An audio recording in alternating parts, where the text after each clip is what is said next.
comigo no Evangelho de Mateus. Evangelho de Mateus, capítulo de número 28. Glória a Deus. Eu quero falar nessa noite sobre relacionamento com Deus. Mas o relacionamento com Deus pleno. O Deus Pai, Deus Filho e o Deus Espírito Santo. Nós precisamos entender como se relacionar com Deus na sua triunidade. Amém? Mateus 28, versículo 19. Se tiver alguém aí do seu lado que não tem uma Bíblia, você oferece carona para o irmão.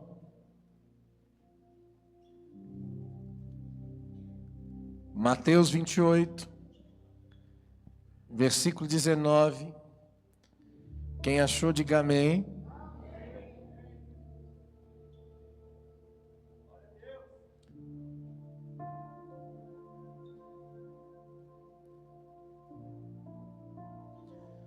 Portanto, vão e façam discípulos de todas as nações.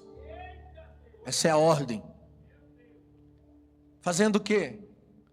Batizando-os em nome do Pai, em nome do Filho e do Espírito. Portanto, vão, façam discípulos de todas as nações. Com qual encargo? Com qual objetivo?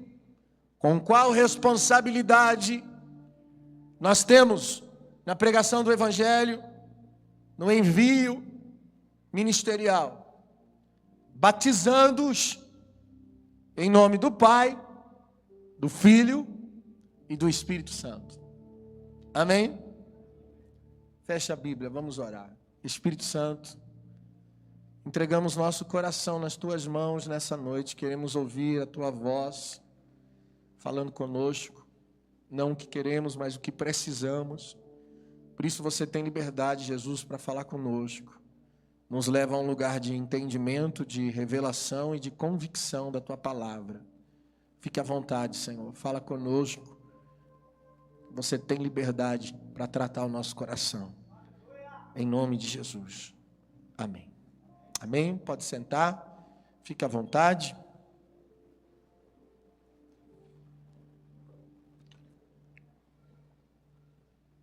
Aleluia. A primeira coisa que eu preciso desmistificar nessa noite é a nossa mentalidade quanto ao uso do nome de Deus. Porque nós temos o costume de dizer em nome de Jesus. E não é um nome que tem poder, mas o nome que eu represento, a pessoa pelo qual eu represento. Não é o nome de Jesus propriamente, mas é o Jesus que eu represento. Então, quando a Bíblia diz, façam discípulos, batizando-os em nome do Pai, do Filho e do Espírito Santo, não está dizendo para usar o nome, está dizendo para representar esse nome. A palavra batismo, no original é da palavra imergir, que também tem a tradução da palavra saturar. Saturando em nome do Pai, saturando no Filho e saturando no Espírito. Não é o uso do nome, mas um nome pelo qual se representa. Por isso que aquelas pessoas lá em Atos dos Apóstolos que tentaram expulsar demônios e não conseguiram, e elas disseram aos demônios para que saíssem em nome de Jesus, e em nome do Jesus a quem Paulo prega. E os demônios disseram assim, eu bem sei quem é Jesus, bem sei quem é Paulo, mas eu não sei quem são vocês. E eles apanharam dos demônios e não puderam expulsar os demônios em nome de Jesus. Então não é um nome dito, não é um nome pronunciado, É o nome que eu represento. Eu preciso representar o nome de Jesus. Se eu represento Jesus, eu não preciso nem usar o nome de Jesus. Então os demônios se submetem, os demônios saem, sem mesmo que eu use o nome de Jesus. Porque a identidade de Jesus está em mim. A vida de Jesus está em mim. E isso é ser batizado em Jesus. Ser batizado no Pai, batizado no Filho, é representar a Trindade. Não é o uso propriamente do nome. Há muita gente que é batizada nas águas, mas não é saturada em Jesus. Não está imergida no Pai. E não está imergida no Espírito Santo. Desceu as águas, tomou um banho, mas não houve a saturação da identidade do Pai, do Filho e do Espírito Santo. Por isso, tire da sua mentalidade, para que você possa entender a mensagem nessa noite, tire da sua mentalidade o uso do nome. E às vezes nós até tentamos dar uma entonada na voz, né, para ver se a coisa acontece, né? Em nome de Jesus! Mas não adianta, pode gritar à vontade. Se você não representa esse nome,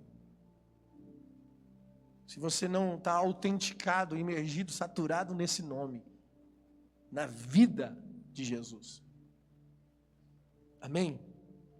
E o conhecimento da Trindade é importante, porque Deus, Ele age na natureza do homem de forma distinta. Deus age na minha vida de forma distinta. O nosso relacionamento com Deus precisa ser discernido, porque há momentos que é o Pai que está agindo na minha vida. Há momentos que é o Filho que está agindo. E há momentos que é o Espírito Santo que está agindo na minha vida. E se eu perguntar para você, você sabe quando é quem que está agindo em você? A grande maioria aqui, 99,9% dos irmãos vão dizer, não, eu não sei, eu sei que é Deus. Porque normalmente nós não nos importamos quem está agindo. Porque, pastor, Deus é Deus. Deus é Deus na triunidade, então tá bom. Não importa quem está agindo. Sabe qual é o problema de nós não discernirmos quem está agindo? O problema é que o nosso comportamento, normalmente, não corresponde à manifestação de Deus naquele momento. Porque eu tenho que ter uma reação diante de quem está agindo. Deus age de forma distinta. Quando é o Pai é de um jeito, quando é o Filho é de outro, e quando é o Espírito Santo é de outro. E às vezes nós temos um vício de comportamento. Por exemplo, você sai do culto e alguém pergunta para você, como foi o culto? E você diz assim, cara, o Espírito Santo estava lá. Foi power. O Espírito Santo estava lá. Por quê? O que define o Espírito Santo no culto para você? Aí você vai dizer, não, eu chorei. Eu senti um negócio e comecei a chorar. É o Espírito Santo, meu irmão. O outro vai dizer assim, não, eu senti arrepios. Cara, me arrepiou todo, era o Espírito Santo. O outro vai dizer assim, não, eu me emocionei, cara, me senti tão emocionado, eu chorei. Por isso, eu defino que era o Espírito Santo naquele culto. Nós definimos a presença do Espírito Santo a um vício de comportamento que é nosso. Não tem a ver com o Espírito Santo. Nós atribuímos as manifestações do Espírito Santo às sensações que nós geramos. Somos nós que geramos as sensações e nós atribuímos isso ao Espírito Santo. Você sente algo e muitas vezes nem foi Deus que fez você sentir, mas você está atribuindo isso a Deus. E é muito fácil eu provar isso para você. Que você pode sentir algo, pode se emocionar, sem precisar de Deus, ou do Espírito Santo, ou do agir de Deus na sua vida. E é muito simples. Eu já disse isso aqui outro dia. Você assistindo um filme na sua casa, você se emociona. É ou não é? Na verdade, eu disse aqui, quando eu era menino, eu chorei assistindo um filme O Rei Leão. Na morte do rei Mufasa. Quem nunca chorou assistindo o Titanic? Você se emociona na frente da televisão, de um filme, de um drama, um romance. E nós sentimos as sensações do que nós assistimos, do que nós vemos. E a presença do Espírito Santo, ela só é real na minha vida e na sua vida se ela estiver dentro do ofício que ela pertence. E qual que é o ofício do Espírito Santo, pastor? O ofício do Espírito Santo é regeneração. O Espírito Santo só tem uma função: regenerar.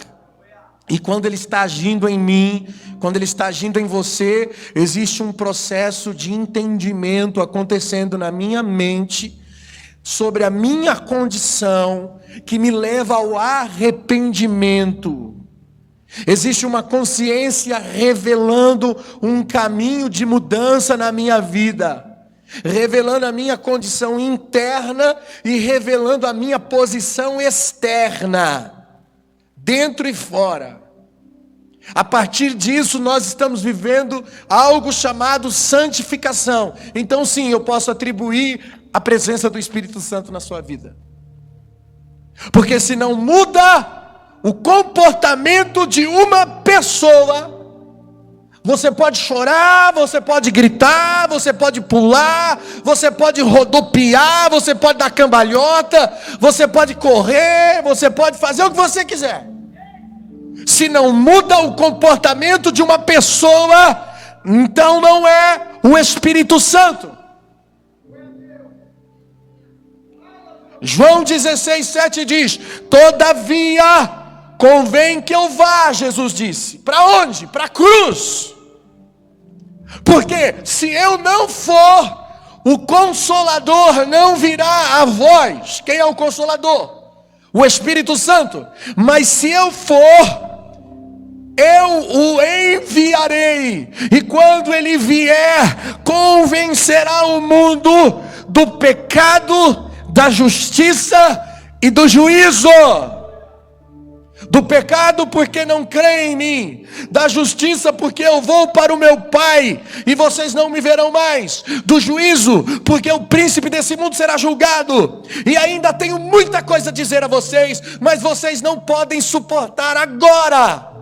Mas quando o Espírito da verdade vier, ele vos guiará em toda verdade, porque não falará de si mesmo, mas dirá tudo quanto tiver ouvido e anunciará o que há de vir. Olha o que Jesus está dizendo. Ele está dizendo que o Espírito Santo convencerá da justiça. Por quê? Porque eu vou para o Pai, ele está dizendo. Em outras palavras, eu não vou estar mais aqui com vocês. Enquanto eu estive aqui com vocês, eu mostrei a vocês o caminho da verdade e da justiça. Enquanto eu estive aqui com vocês, eu corrigia vocês, eu revelava o coração de vocês. E eu não estarei mais aqui. Por isso eu vou enviar o Espírito Santo para que ele faça isso. No versículo 12 ele diz: tem tanta coisa a dizer a vocês, mas vocês não podem suportar agora. O que ele quis dizer com isso?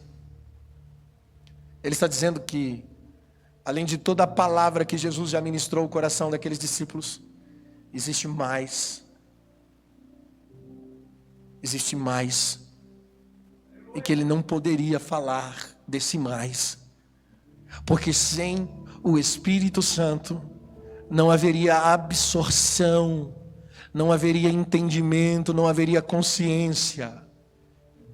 Só o Espírito Santo poderia dar a absorção das verdades do reino de Deus, do Evangelho de Cristo, da essência de Deus na vida do homem.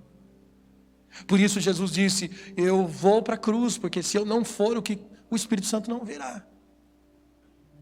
Então ele vai e paga a dívida do homem caído. Quando Jesus dá a vida dele na cruz do Calvário, o que ele fez? Ele pagou a dívida. Ele só pagou, a cruz é só o pagamento da dívida. Depois que ele pagou a dívida, a Bíblia diz que o véu se rasgou no templo. O que significa isso? Uma cortina se abriu. O véu rasgou. E foi nos dado acesso àquilo que estava vedado. Conhecer as profundezas de Deus, entender a ciência de Deus. Ter a natureza de Deus em nós. E agora, através de um novo e vivo caminho, pelo sangue da aspersão da nova aliança, agora o Espírito Santo foi nos dado para que tenhamos acesso. Por isso ele disse: convém que eu vá. Porque através desse acesso, o Espírito Santo em nós nos dá consciência de uma mente regenerada, de um corpo regenerado, de um espírito regenerado. A mudança da nossa natureza. Paulo diz em 1 Coríntios 2,9, ele diz: as coisas que o olho não viu, que o ouvido não ouviu, que não subiu ao coração do homem, são as que Deus preparou para aqueles que o amam. Quer dizer, não viu, não ouviu e não sentiu. Mas olha o versículo 10. Mas Deus revelou pelo seu Espírito, porque o Espírito penetra todas as coisas, até as profundezas de Deus. Uau! O que ele está dizendo? Que nós não temos a capacidade de enxergar o amor de Deus, o plano de Deus, a essência de Deus pela nossa natureza humana. As coisas que os nossos olhos não viram, ouvidos não ouviram, nosso coração não sentiu, são coisas que Deus preparou para nós, porque Ele nos ama. Nós não sabemos, não vimos, não ouvimos e não sentimos, mas a partir do Espírito Santo em nós, nos foi revelado, porque o Espírito Santo penetra nas profundezas de Deus e nos revela. Aí no versículo 11 ele diz: o homem sabe as coisas do homem pelo Espírito do homem que está nele, natural. Assim também ninguém sabe as coisas de Deus, senão o Espírito de Deus. Ou seja, nós só sabemos as coisas de Deus a partir do Espírito de Deus em nós.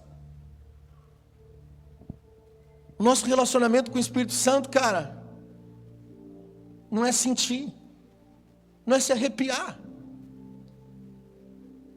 não são explosões emocionais. Tem a ver com o que entendemos, o que reconhecemos, o tipo de arrependimento que nós expressamos na nossa vida, porque essa é a base do Espírito Santo em nós, revelar a condição do homem caído, para que possamos ter agora a natureza do Deus vivo em nós. E nós criamos uma confusão. Existe um mau funcionamento do nosso relacionamento com Deus. Por quê? Porque não entendemos a Trindade.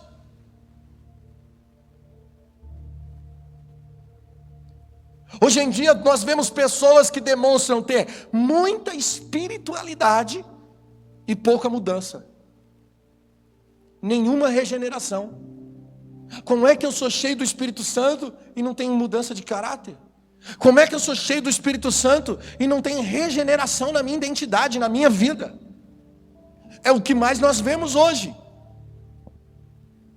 A maioria dos escândalos no meio dos evangélicos, a prostituição, o adultério, a mentira, o roubo, o furto, lá na política, os pastores envolvidos em política, com escândalo político, o mau testemunho que corre solto por aí, vem de um povo chamado pentecostal, os mais espirituais, que se dizem espirituais. Onde está a nossa espiritualidade que não revela a nossa mudança? Que não revela o nosso caráter, que nos coloca na mesma identidade de Cristo? Tem alguma coisa errada com a nossa espiritualidade? Tem gente que chora na presença de Deus, diz que chora na presença do Espírito Santo, aleluia, mas não consegue sentir compaixão pelo próximo, não consegue sentir compaixão pelo fraco, pelo pobre, pelo necessitado. Que tipo de choro é esse? Que tipo de sentimentalismo é esse? Tem gente que pula no poder de Deus. Aleluia, aleluia. Mas não consegue dar um passo em direção do perdão. Não consegue perdoar. Mas quando está lá na igreja, está. Pulando igual uma pipoca.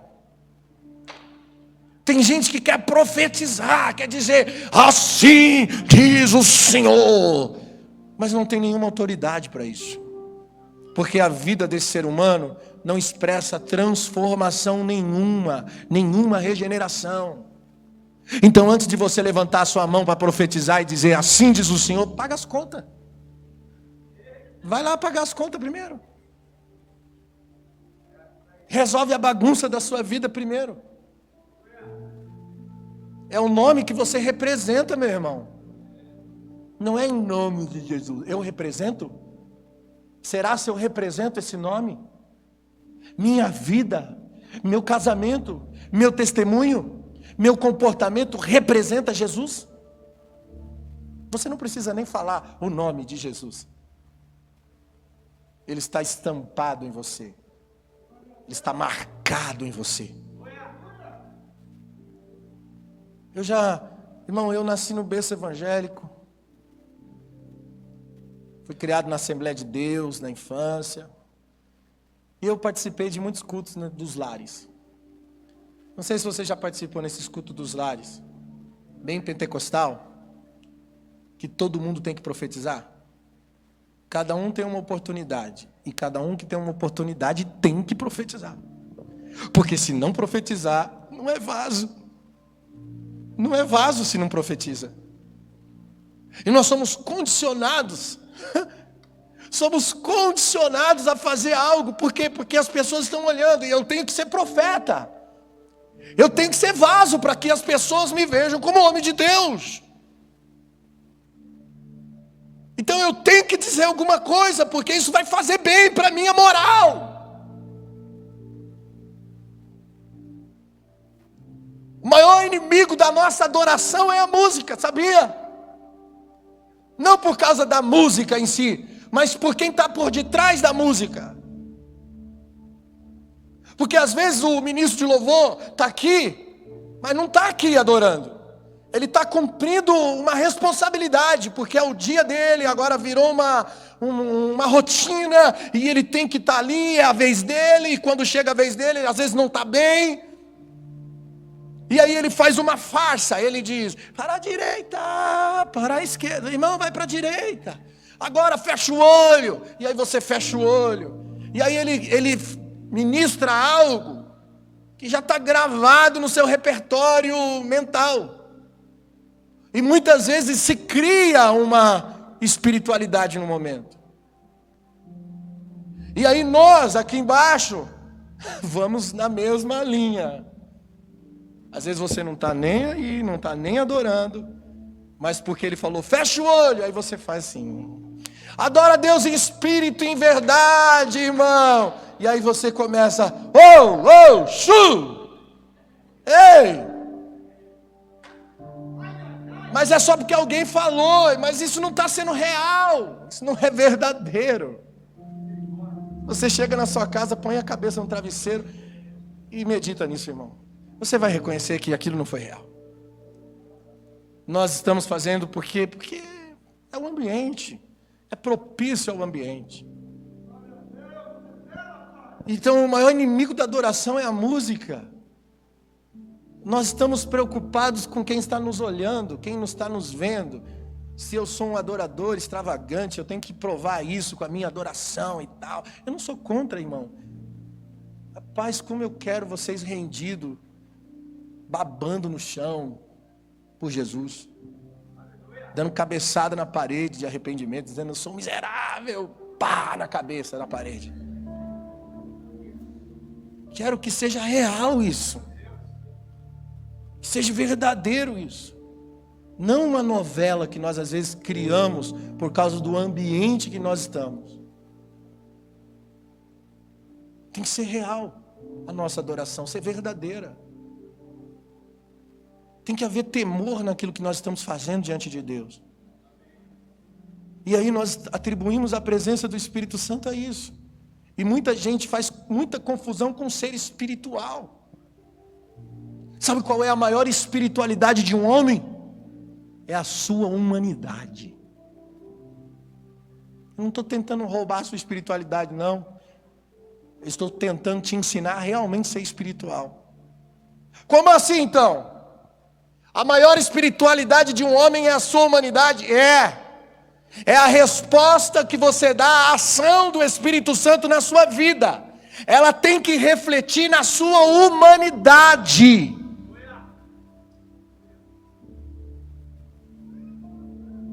Tem que melhorar você como homem, como ser humano, porque se não te melhora como ser humano, você pode fechar o olhinho, pode gritar chu, pode pular, dançar, rodopiar no poder de Deus, que não é poder de Deus e nem é ação do Espírito Santo. Tem gente que chora, irmão, vem aqui na frente e chora muito. Mas no outro dia esquece tudo.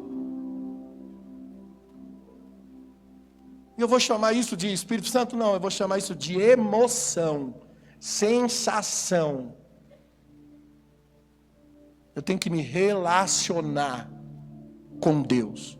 A relação me molda, a relação me muda, a relação entre eu e Ele, na sua triunidade, Pai, Filho e Espírito Santo, isso me transforma e faz o ser humano melhor.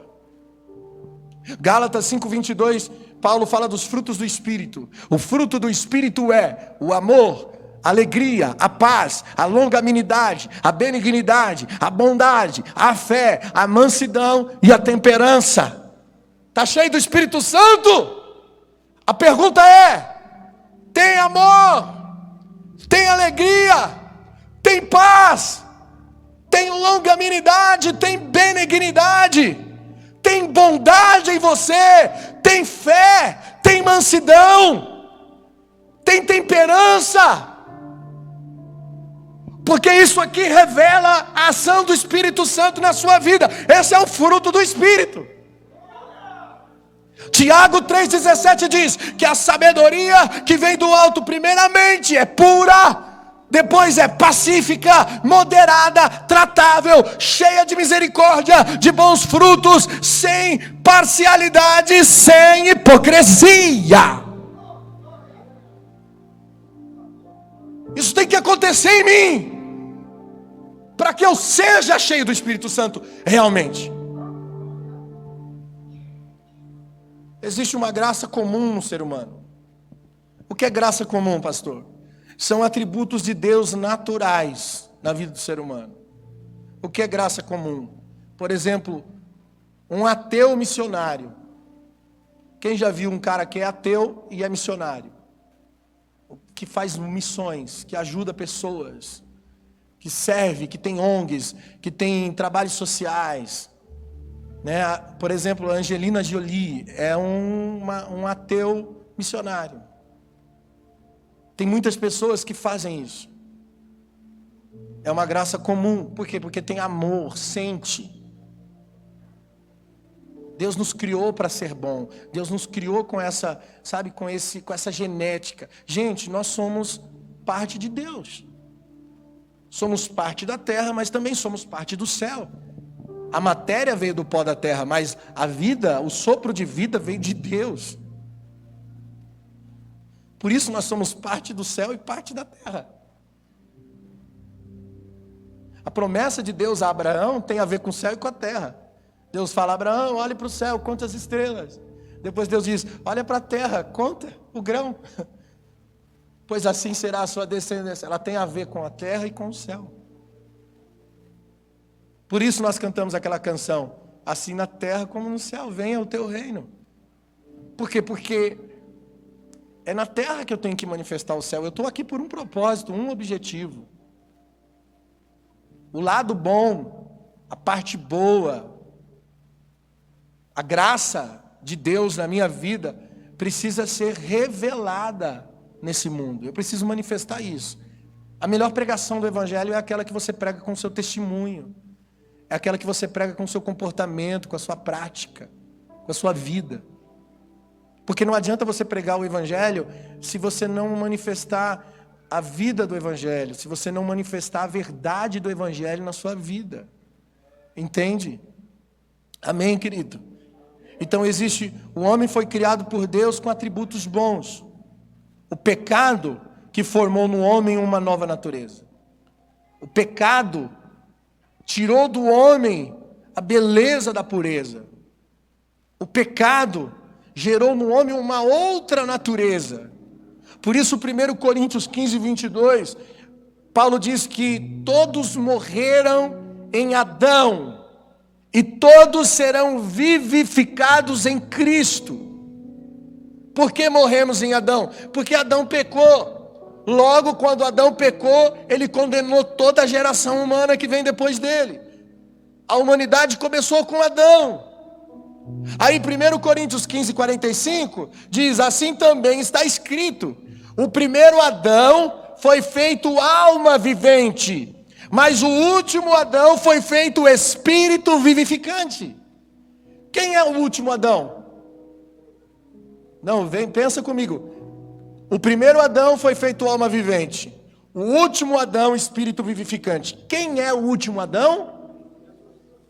Jesus. E ele foi feito espírito o quê? Vivificante. Regenerador. O pecado entrou por um homem chamado Adão. A morte entrou por um homem chamado Adão. A vida entrou por Cristo.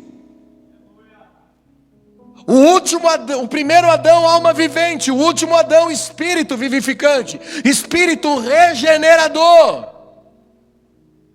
Por isso Jesus foi para a cruz. Porque se eu não for, o Espírito Santo não virá. Mas se ele vier, então ele será espírito vivificante. Vai dar vida de novo àquilo que estava morto. Efésios 2:3, Paulo diz: todos nós, antes do quê? Antes de Cristo, andávamos nos desejos da carne, fazendo a vontade da carne, dos pensamentos, éramos por natureza filhos da ira. O que significa por natureza? Natureza vem do natural, do ser existente, ou seja, eu nasci assim. Já nasci como filho da ira por causa do pecado. Mas eu não sou mais. Por quê? Porque eu era assim. Eu era, a partir de Cristo, da ação de Deus na minha vida, eu não vou mais fazer a vontade da carne, dos pensamentos. Eu não sou mais filho da ira. Por isso, irmão, não é cair no poder de Deus, é se levantar no poder de Deus. Se nós nos relacionarmos de forma correta com Deus, na sua totalidade, na sua triunidade, nós vamos ter um crescimento em Deus, um crescimento progressivo, um crescimento verdadeiro na presença de Deus. É como um casamento que tem cumplicidade, um casamento onde um é cúmplice do outro, quanto mais o tempo passa, melhora. Por que melhora? Porque o amor e o conhecimento da vida do outro aprimora o relacionamento. Você vai aprendendo os trejeitos, as manias, as formas e vai se adequando. Então, quanto mais você vai se ajustando a outra pessoa, o relacionamento melhora, o tempo aperfeiçoa, porque é um se moldando ao outro. Quando existe cumplicidade. Porque quando não existe cumplicidade, quando existe individualismo, então esse casamento vai indo, já daqui a pouco nem amizade tem mais, daqui a pouco o divórcio chega. Mas quando existe cumplicidade, quanto mais o tempo passa, melhor fica. E assim é o nosso relacionamento com Deus. Sabe, irmãos, Deus nos chamou para o relacionamento. E para se relacionar com Deus, eu preciso o quê? Conhecê-lo. O que é relacionamento? É conhecer. Conhecer e se deixar ser conhecido. Relacionamento é exatamente isso. E às vezes nós reclamamos de Deus, por quê? Porque nós não temos relacionamento com Deus e a nossa visão fica distorcida em relação a Deus. Para mim ser quem eu preciso ser e para mim fazer o que eu preciso fazer, eu tenho que estar dentro desse relacionamento. Eu tenho que conhecer o Senhor. Prossiga em conhecê-lo. Porque a sua saída é como a alva, é certa. Conhecer a Deus é importante. E conhecer Deus na sua triunidade. Jeremias 9:23. Não se glorie o sábio na sabedoria, nem o rico na riqueza, nem o forte na sua força. Mas se gloriar, glorie-se nisso. No quê? Em me conhecer, em me entender, em saber que sou Deus e que faço beneficência, juízo e justiça sobre a terra. Olha a trindade aqui, irmãos. Beneficência revela o Pai. Justiça revela o Espírito Santo. E juízo revela o Filho, o Rei. O Rei que rege e que julga. Nessas coisas me agrada que vocês me conheçam completamente. O Pai é o que abraça o fiel. Lembra da parábola do filho pródigo que Jesus conta? Jesus está revelando a essência do Pai. O filho pródigo foi embora, gastou tudo, foi para o pecado, teve que reconhecer e voltar. E ele voltou com a cabeça e com a mentalidade: eu vou pedir perdão, eu vou falar para o meu pai me aceitar de volta, me aceitar como empregado dele. E quando o filho volta, o pai está esperando, e o pai vai ao encontro do filho. O filho tenta argumentar, o filho tenta falar, o filho tenta dizer: pai, eu pequei, me perdoa. O pai não quer ouvir. O pai não quer ouvir a argumentação do filho que pecou. O pai quer abraçar, o pai não quer saber. Fica tranquilo, cara, você é meu filho, eu te abraço, te recebo. Vou fazer uma festa, porque estava perdido e foi achado. O Pai abraça o fiel. Por isso, Deus amou o mundo de tal maneira que deu seu Filho unigênito.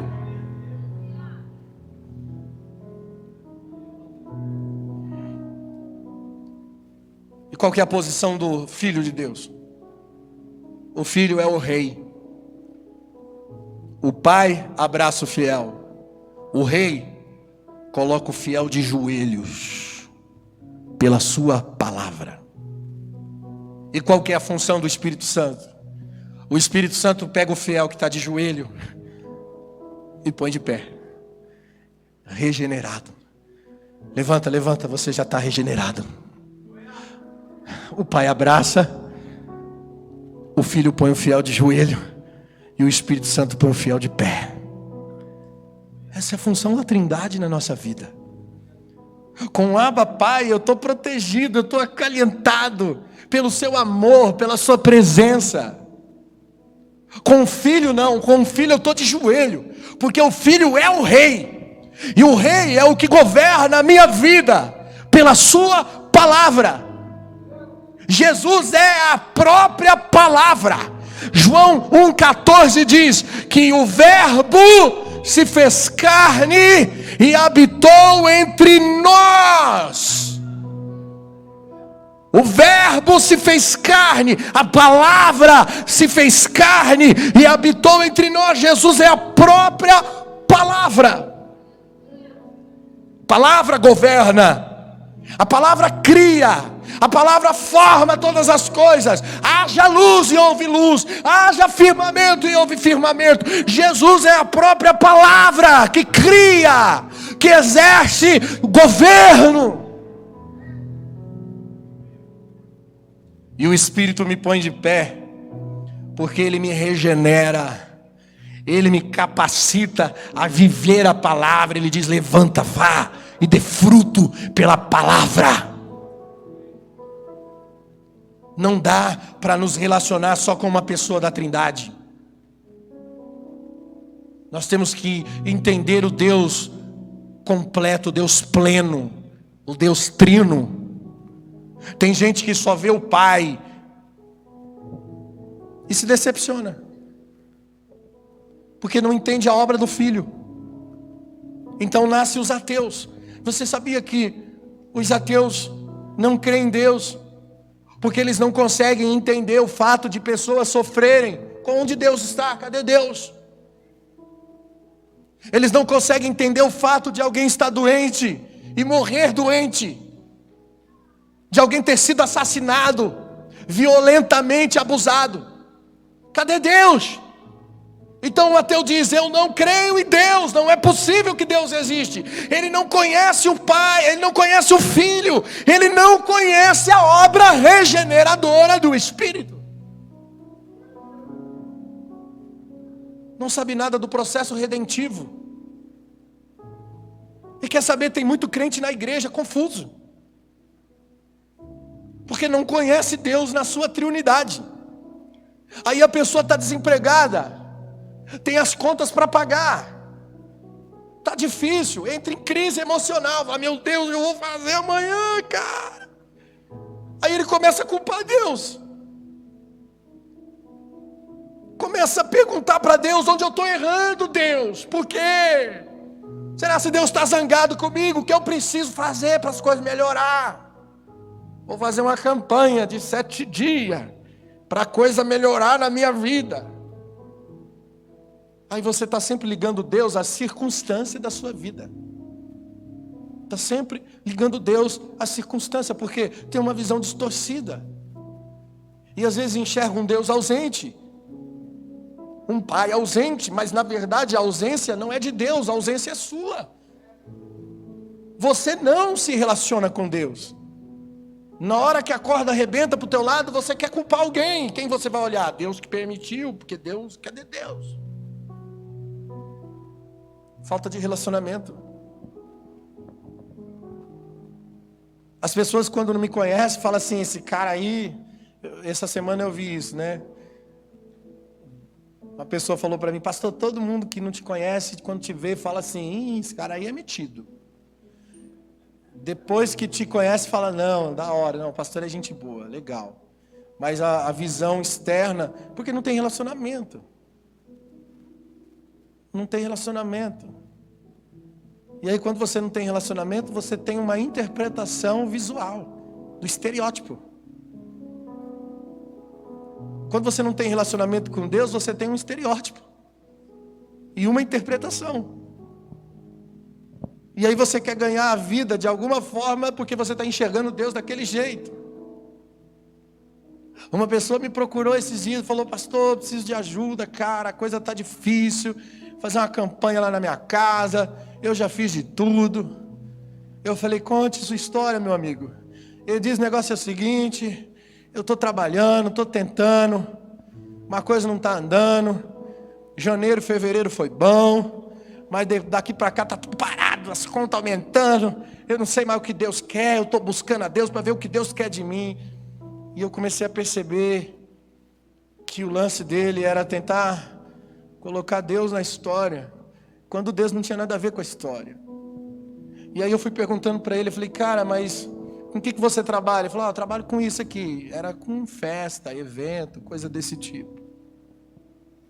E aí, janeiro e fevereiro, então é um tempo que tem demanda, porque é uma época festiva, é uma época que os comércios vendem mais, então tinha serviço. Aí eu perguntei para ele assim: só você ou tem mais gente que está... Não, está todo mundo que trabalha nessa área, não está rolando, está ruim. Aí eu falei: cara, então não tem nada a ver com Deus. A gente espiritualiza uma coisa normal, uma coisa natural. Aí eu contei para ele assim: o cara estuda a vida inteira, se forma em medicina, está trabalhando como médico, está prosperando, está bem. Eu não posso atribuir que foi Deus que deu, que Deus que abençoou, que Deus que fez isso tudo na vida dele. Porque foi ele que trabalhou, ele que estudou, ele que se formou, ele que correu atrás. Ele é fruto dele mesmo. Você é fruto de si mesmo. Se você quer pôr Deus na história, está na hora de você orar a Deus e pedir uma estratégia para mudar o caminho, cara. Não está dando nessa área? Peraí, deixa vir uma luz aqui que eu vou mudar o caminho. Vou buscar trabalhar em outra área. Aí Deus está na história. Mas nós estamos espiritualizando tudo, irmão. Como se fosse Deus culpado de tudo. Eu estou errando em alguma coisa porque a coisa não está andando. Não é assim. Tem gente que pensa que Deus está sentado no trono, com um caderninho na mão e resolvendo os probleminhas das pessoas.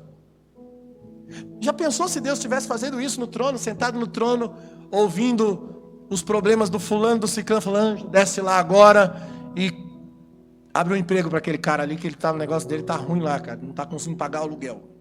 Anjo, desce lá agora, cura a enfermidade daquele cidadão lá, ele fumou a vida inteira, agora está com aquele pulmão arrebentado, vai lá, cura ele do pulmão. Você já pensou se Deus... Irmão, Deus é maior que isso, gente. A gestão de Deus não é ficar tratando probleminhas que nós mesmos criamos. A gestão de Deus com o homem é transformar o homem, a natureza dele, para que o homem passe a pensar como Deus pensa, para que o homem passe a agir como Deus age, para que o homem possa sentir o que Deus sente. Por isso nós não fazemos campanha de coisas, porque Deus não está interessado em coisas, Deus não está com um caderninho na mão para realizar os seus desejos. Deus está interessado em você, no seu coração, na sua alma. Deus está interessado na sua vida, é com isso que Deus está interessado. Aleluia! Por isso, relacionamento é a base. Para de ficar ligando Deus à sua circunstância. Agora tem pessoas que só vê o pai e não consegue se submeter a ninguém. Por quê? Porque Deus é meu pai. Deus é meu pai, tá ligado? Mas Cristo, na sua palavra, nos ensina a nos submeter, considerar o outro superior a si mesmo.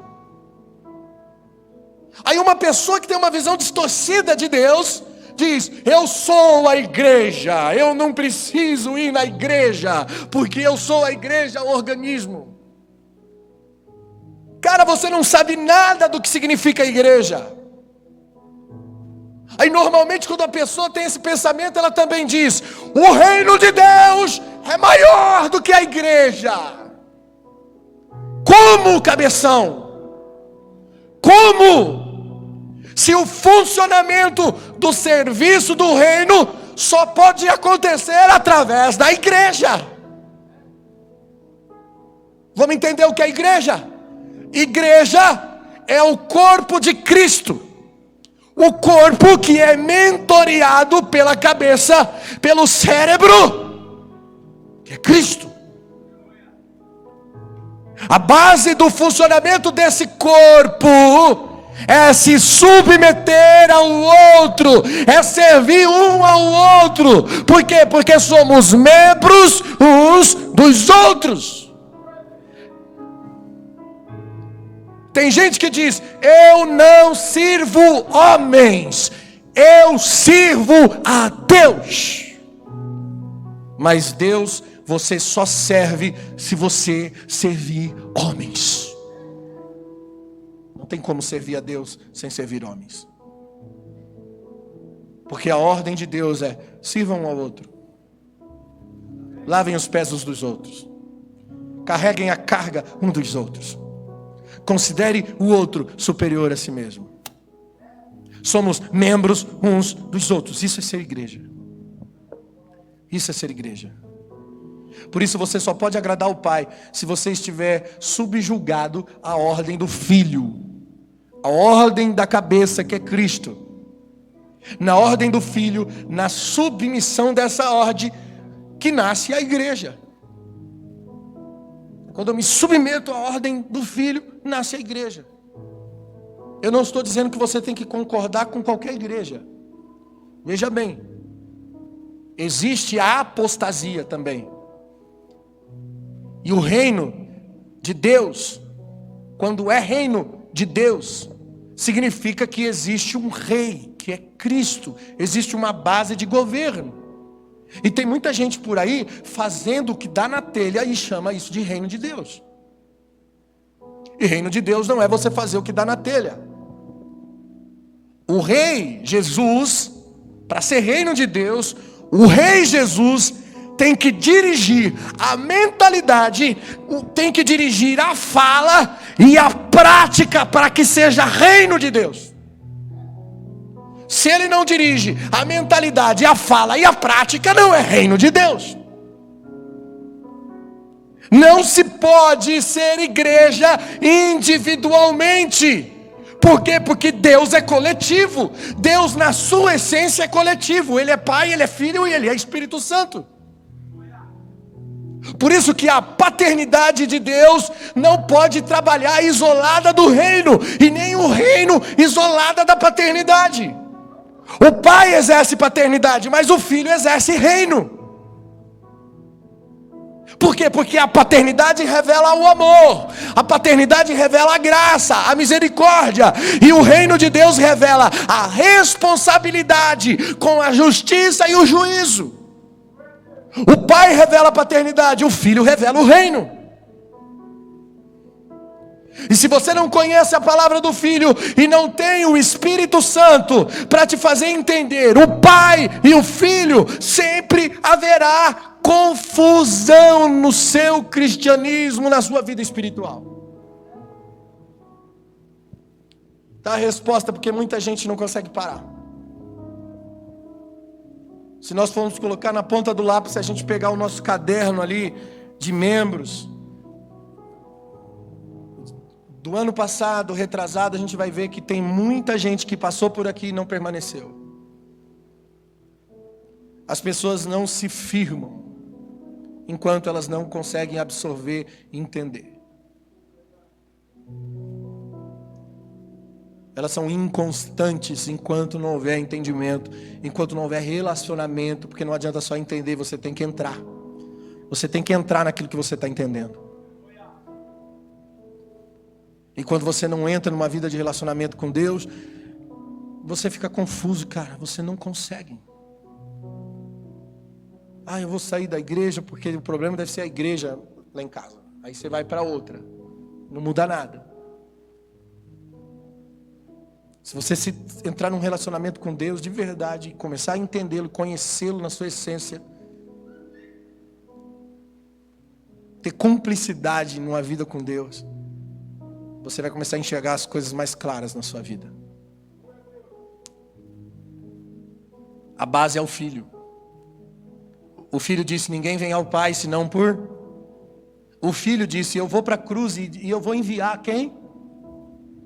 A base começa no Filho. O Filho que revela o Pai e o Espírito Santo em nós. Não dá para começar pelo Pai. E não dá para começar pelo Espírito Santo. Por isso que a gente sempre começa de joelho.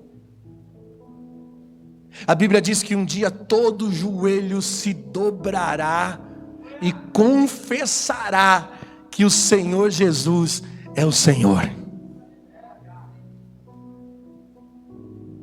João em Apocalipse vê Jesus sentado no trono. Apocalipse 7,17 diz que o Cordeiro está no trono. Quem é o Cordeiro? Quem morreu na cruz como um Cordeiro? Quem foi sacrifício como um Cordeiro? Jesus.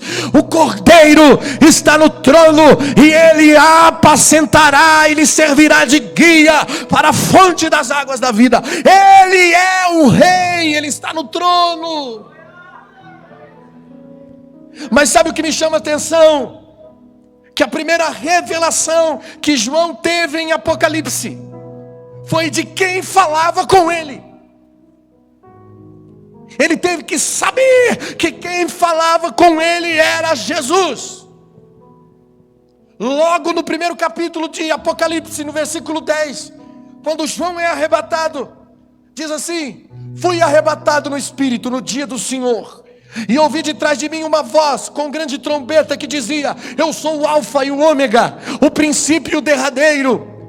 E o que vês, escreve num livro e envia a 7 igrejas que estão na Ásia: a Éfeso, a Esmirna, a Pérgamo, a Tiatira, a Sardes, a Filadélfia, a Laodiceia. E virei-me para ver quem falava comigo, e virando vi 7 castiçais de ouro, e no meio dos 7 castiçais vi um semelhante ao Filho do Homem, vestido até os pés com uma roupa comprida, cingido pelos peitos com um cinto de ouro. A sua cabeça e cabelos eram brancos como a lã, branca como a neve, e os seus olhos eram como chamas de fogo, os seus pés semelhante ao latão reluzente, e como se tivesse saído de uma refinaria, de uma fornalha, e a sua voz como voz de muitas águas. E ele tinha na sua destra as 7 estrelas de Deus, e na sua boca saía uma aguda espada de 2 fios. O seu rosto era como o sol, como na sua força resplandecente. Quando eu vi, caí como morto aos seus pés. Aleluia. E a Bíblia diz no versículo 18, aleluia, que ele tocou nele com a destra da sua mão, dizendo: não temas, João, sou eu. Sou eu, o teu amigo íntimo, João, o que vivo. Fui morto, mas eis que estou vivo para sempre. Uau! Olha aqui, irmão, olha o que me chama a atenção. É que toda a expressão de Jesus aqui é apavorante. Ele não é aquele filho do carpinteiro aqui.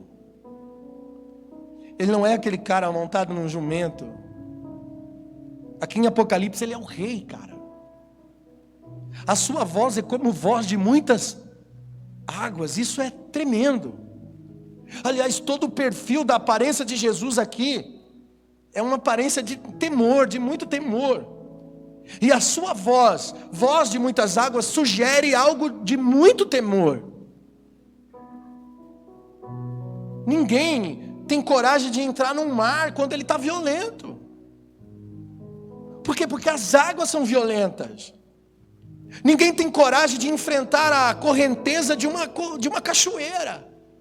Você já esteve perto de uma catarata? Aquele barulho poderoso de águas. Já tentou lutar contra a força daquelas águas? Quando a Bíblia diz que a voz do Senhor é como voz de muitas águas, ela está dizendo: a voz dele é violenta. A sua voz é violenta. Está dizendo: se você for contra essa voz, você vai se arrebentar. Aí olha o que aconteceu. Versículo 17. Quando João viu o Cristo Rei, quando vi, caí em seus pés como morto. E ele colocou a mão sobre mim dizendo: não temas. Irmão, Jesus é Deus, cara. Ele sempre foi Deus. Ele está sendo revelado em Apocalipse como Deus. Ele não é um personagem da história. Ele se fez personagem, porque como Deus ele se fez homem, entrou na história como um personagem, mas ele não é um personagem. Por isso que ele volta à forma de Deus. Jesus foi homem, feito da forma de homem, mas ele volta à forma de Deus. Por isso ele diz lá em João 17,4, ele diz: Pai, eu te glorificarei, finalizando a obra que o Senhor me deste para realizar. Ou seja, cruz, sacrifício, entrega, o pagamento da dívida, a redenção. Aí no versículo 5 ele diz: agora, Pai, glorifica-me junto a Ti com a glória que eu tinha contigo antes que o mundo existisse. Ou seja, me glorifica com a glória que eu tinha. Ou seja, eu já era Deus. Ele já era Deus antes. Ele volta ao estado do ser Deus. Olha o tipo de adoração que João representa aqui. Ele cai morto. Quem conhece o apóstolo João na história? João era o cara que deitava no peito de Jesus, cara. João era íntimo. A Bíblia diz que ele deitava no peito de Jesus. Tem que ser muito íntimo para fazer isso. É ou não é? Para alguém chegar em você aqui,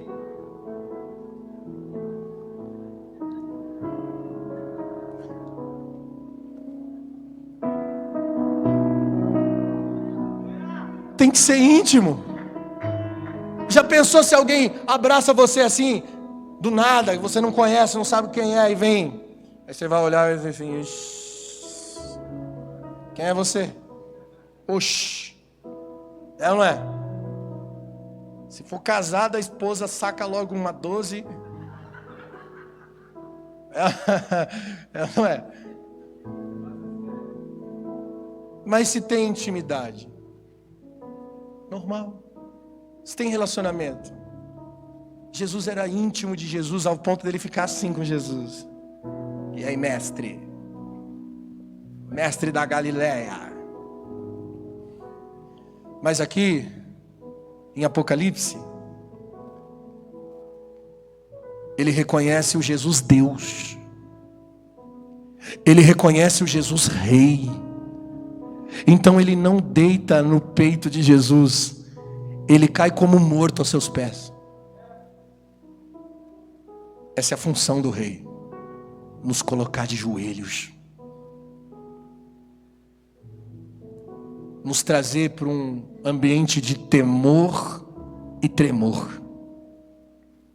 Apocalipse 4:10 diz que os 24 anciões que estão ao redor do trono, a Bíblia diz que eles depunham as suas coroas, eles lançavam as suas coroas diante daquele que estava no trono, Cristo, e eles diziam: Santo é o Senhor, Santo é o Senhor, digno é o Senhor, porque tu criaste todas as coisas, e pela tua vontade todas as coisas foram criadas. Eles depunham as suas coroas, eles adoram o Rei, na essência de um rei.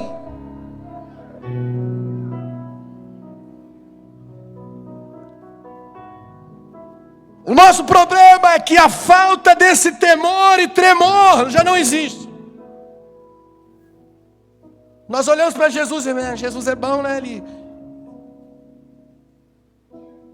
Ele me perdoa amanhã. Eu vou ali dar uma pecadinha e amanhã eu estou suave na nave porque Deus é amor.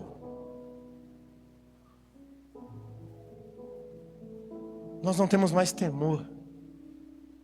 E às vezes estamos na igreja, cara.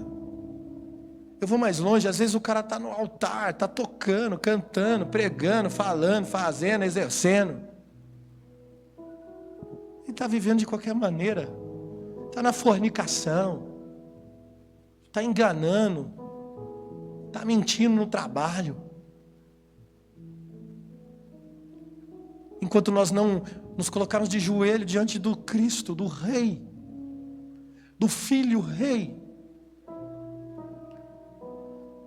nós não chegamos ao Pai, porque ninguém vem ao Pai senão através do Filho. E nós não temos o Espírito Santo, porque é Ele que envia. Então a base e o início desse relacionamento começa assim, cara. De joelho, meu irmão. Chorando mesmo, reconhecendo a grandeza da palavra. Reconhecendo o Rei que está no trono. Então você vai sentir o amor do Pai. E o Espírito Santo vai dizer: fica de pé. Você está regenerado.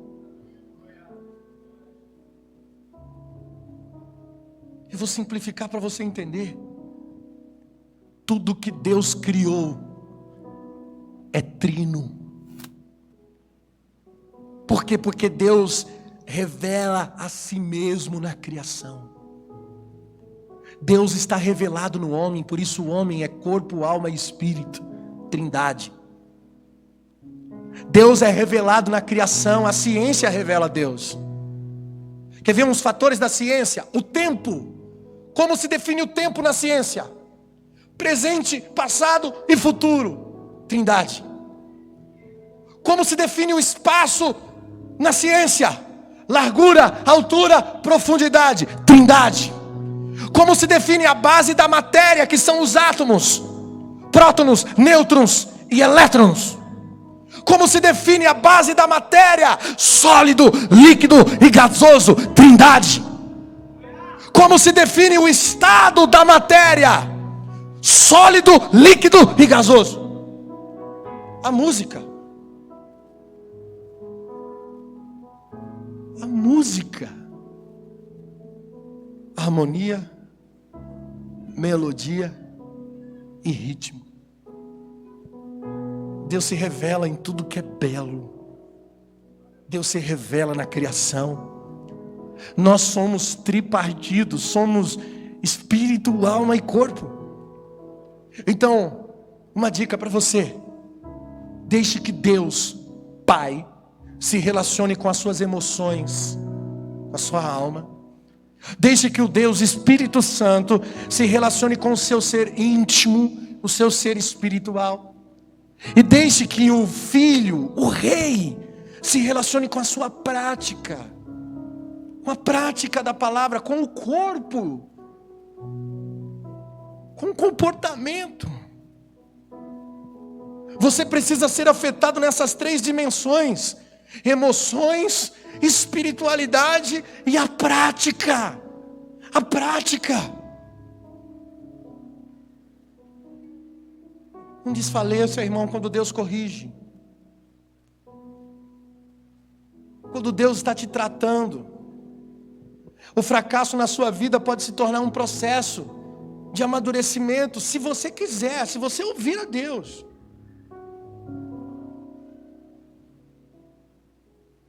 Eu vou encerrar essa mensagem comprovando tudo que eu preguei em 1 Pedro 1:2. Simplificando a mensagem. Pedro diz: fomos escolhidos de acordo com o pré-conhecimento do Deus Pai, pela obra santificadora do Espírito, para a obediência a Jesus Cristo na aspersão do seu sangue. Está aqui a base de nos relacionarmos com Deus. Está na hora de deixar o Filho, o Rei, reger as nossas vidas, para que a partir disso eu possa ser cheio do Espírito Santo, para que a partir disso eu possa ser para Jesus, para o Espírito, para o Pai, né? Meu Abba. O Abba, o Pai, só pode ser revelado se você já se colocou de joelhos diante do Rei. Tudo por Ele, para Ele e através dEle são todas as coisas. Fique de pé comigo. Alabassoribe, alabashora.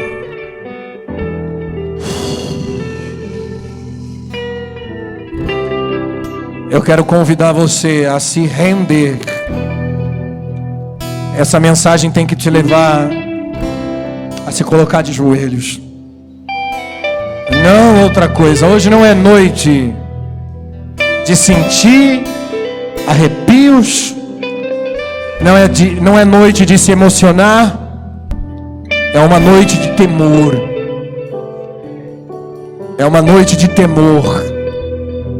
Precisamos nos pôr de joelhos, cair como morto a seus pés, reconhecer a palavra que rege a minha vida, dizer a Deus o quão miserável nós somos e o quanto precisamos da palavra, do governo, das decisões de Deus, que só pode vir através do Rei, pela sua palavra. Se renda diante dele. Se prostre diante dele. Se você quiser sair do seu lugar e vir aqui na frente nessa noite, se colocar diante do Rei, levantai as vossas cabeças, Levantai, ó entradas eternas, e deixa entrar o Rei, da glória. Abababa xerimadaraga sorebara. Abandorogue a